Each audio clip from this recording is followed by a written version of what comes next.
Hello. Welcome back to my channel. I am Monet and you're watching Life is Monet. Every summer for the past 3 years, I have hit a reading slump. And in preparation for this summer, I kind of wanted to take the pressure off of myself and just not feel so stressed out about the fact that I just generally don't do good reading in the summer. I wanted to be one of those girlies, but I wasn't. I hit my strides in reading in the fall and winter and spring, but summer, I just usually go into a huge slump. This summer, it was not like that. This summer, I did a lot of reading and my life was just incredibly busy, and I'm really proud of the fact that I did a lot of reading. However, I did hit a YouTube slump. I know that you, as a subscriber to my channel, can't tell the difference because if I'm not reading, then I'm not recording. But this time was different because I was reading. I wasn't really recording. So to celebrate this arrival of fall, here I am, because I know from the past few years of my reading habits that I'm gonna do an excessive amount of reading, and I want to share that journey with you guys. So I have about 5 books that I've pulled for a TBR to read in September, and then I'm going to select from my Prom Jar 3 alternatives. These will be 3 books that I will pick up, one, if I finish the 5 books that I already plan to read, or I decide to DNF one of those 5 books, or I just need something to spice up and cleanse my reading palette. So yeah, let's just get started.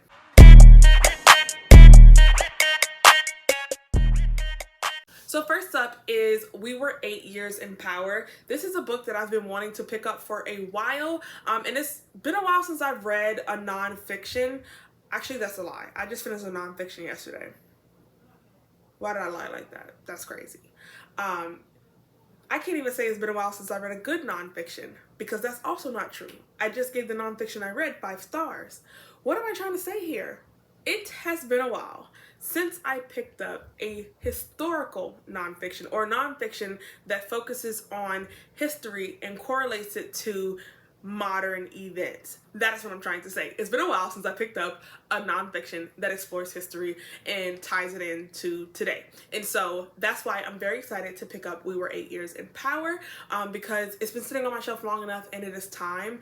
I know that we're going to explore 2 eras, one of which is Obama's 8 years in his tenure as president of the United States. And I think it's also going to touch on the Reconstruction era, which was the last time that Black people held a significant amount of power in America. So I'm very much looking forward to learning about how he perceives, or how the essays create a perception around Obama's presidency, and comparing it to my own. The next book is also a nonfiction that talks about history, so very excited as well, and that is going to be The Open Veins of Latin America. This is a book that I was supposed to buddy read like 4 months ago, and I read, because I still have my bookmark in here, I read 20 pages and I was having a fantastic time. I feel like this is going to be a nonfiction favorite. So you guys currently know that I am in a master's program for international affairs, which is essentially global politics. That is what it is, global politics. And when I was reading this book, the classes for this fall had opened, and one of the courses that was going to be offered in the fall was a course on the Western Hemisphere, and it was going to focus a lot on Latin America. And I, first of all, was so excited that like I had to be in that course. I was one of the first people to enroll.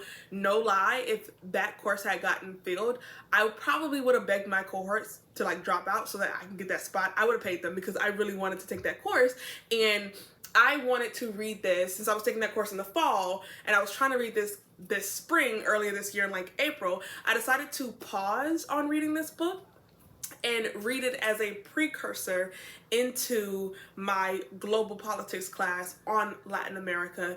And I just felt like it was going to give me this amazing perspective, own voices perspective on the international policies by world powers, including that of America, and how that shaped Latin America. And I felt like I wanted to be inspired and revitalized. I don't know, something about just this chain of events told me to pause on reading this book until it's time for me to take my fall class that is going to cover these topics, and I'm hoping to really use this as a beacon and like a reference point. So excited for this one as well. The next book I'll be reading in September is a drop by my girl Alice Feeney, and this is Daisy Darker. I have never read a murder mystery before, and murder mysteries that are on a secluded island, and you kind of just, I think we're gonna be jumping POVs in this one, I'm not sure, but we're on this island with the Darker family. They have come to their grandmother's 80th birthday celebration, but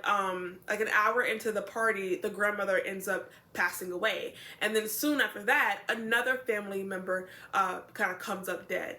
And so the Darker family have to come to terms with a lot of the secrets and just like conflicts that they have throughout their family to figure out who in the family is trying to murder the whole family. Again, I've never read a book like this where you're doing a murder mystery on a secluded island and no one can really get off of it. And I feel like Alice Feeney is the perfect author for me to take that leap with. And so yeah, no expectations.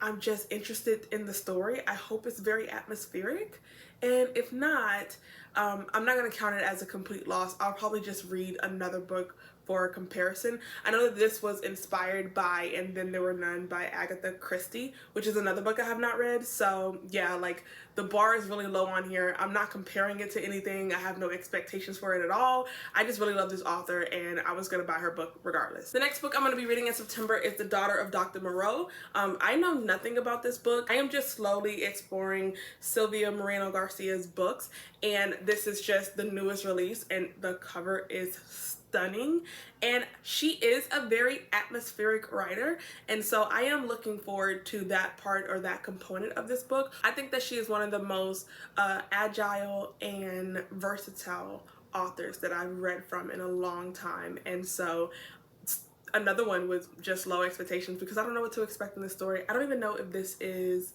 a fantasy or I have no idea what this book is about, but watch my wrap up and then you'll know. The next book I'm going to read in September is called The Book Eaters, and I seen this at Barnes & Noble's and just picked it up. I read the synopsis, which is something that I rarely ever do, but let's be honest, any book about books with books in the title, I'm gonna read, I'm gonna buy. It was an automatic purchase for me anyway, but this was one of the few instances where I read the synopsis and was sold even more because yeah, it sounded intriguing. Out on Yorkshire moors lives a secret line of people for whom books are food and who retain all of the book's content after eating it. To them, spy novels are a peppery snack, romance novels are sweet and delicious, eating a map can help them remember destinations, and children, when they misbehave, are force-fed dry, musty pages from dictionaries.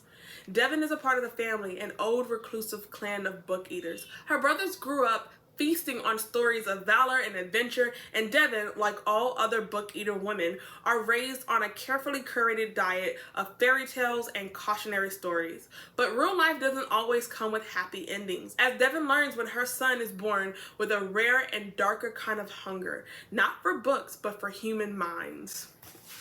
Something about it just sounds vulgar. Like, I don't know what that means. Like, are you gonna eat brains? Are you a brain eater instead of a book eater? I don't know, but I'm hoping so.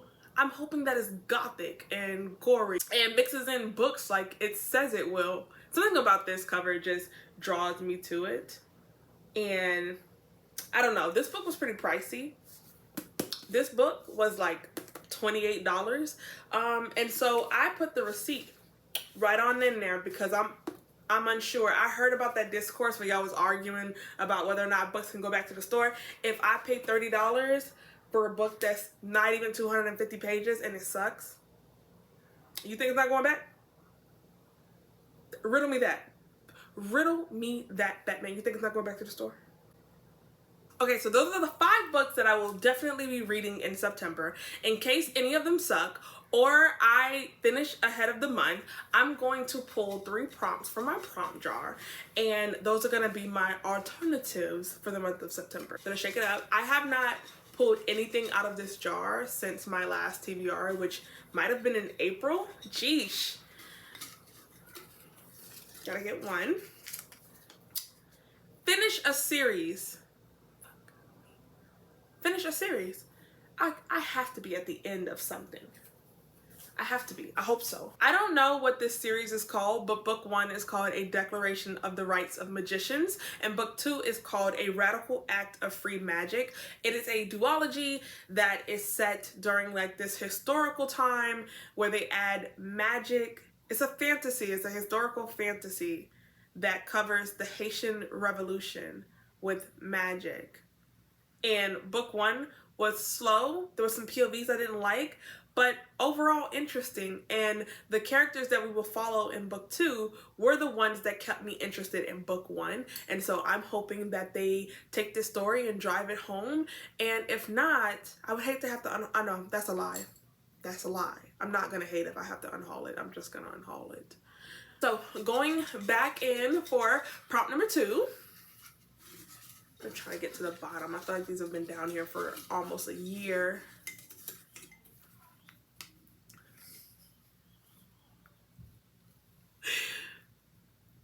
This one hurt, I'm not gonna lie to you, because when I got the last prompt that said to finish a series, this is the first author that came to mind, and I searched high and low to avoid that.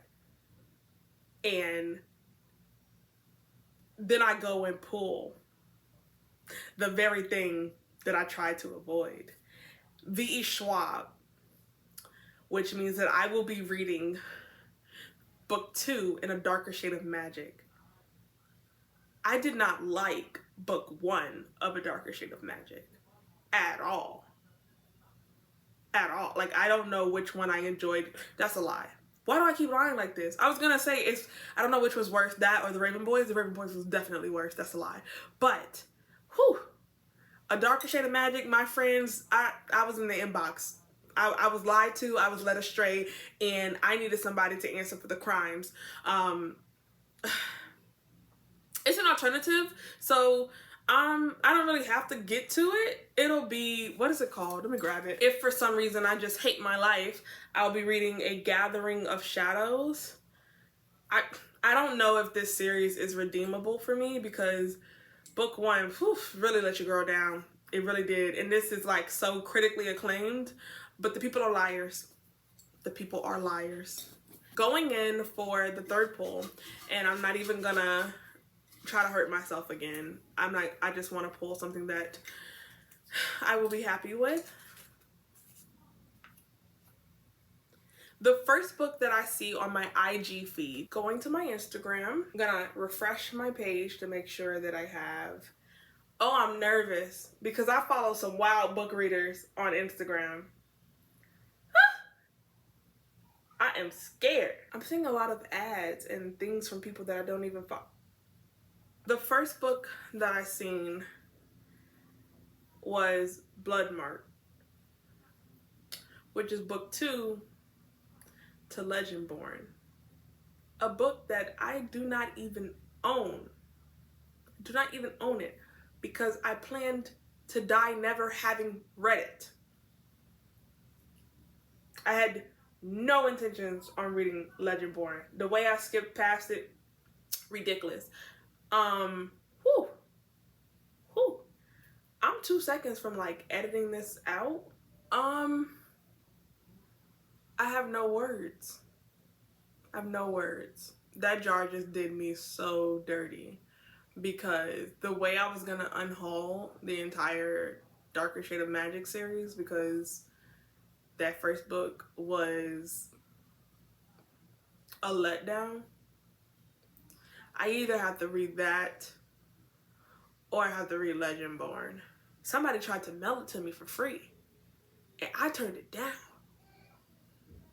I hope the audiobook is not available. I truly do. The group chat is going to laugh at this one. Alana's going to be nervous. Alana is going to be very nervous because she loves Legendborn and she told me not to read it because she didn't want me to slaughter it. But who knows? Maybe I'll like it. Maybe I'll like it, or maybe I won't even have to read it. These are just 3 alternatives and I'm not excited about either one. Like, this is terrible. I don't even know how to end this video because I am disappointed. I'm about to throw the jar away. This is the pile of books for September. I wonder how how this was, watching my energy go completely down from excitement about these 5 books to just utter disappointment in this. That jar has no rights. It will never speak again. I'm not going to edit it out of this one. Maybe I won't, because I don't have to read this. If this was a real TBR and I had to read these books, I would have scrapped the video. But yeah, pray for the alternatives, and let's just hope that they don't end up in an unhaul pile. And I'm gonna see if Legendborn audiobook is available, and if I don't like it, I won't tell you. Thanks for watching my video, and I will see you guys next time.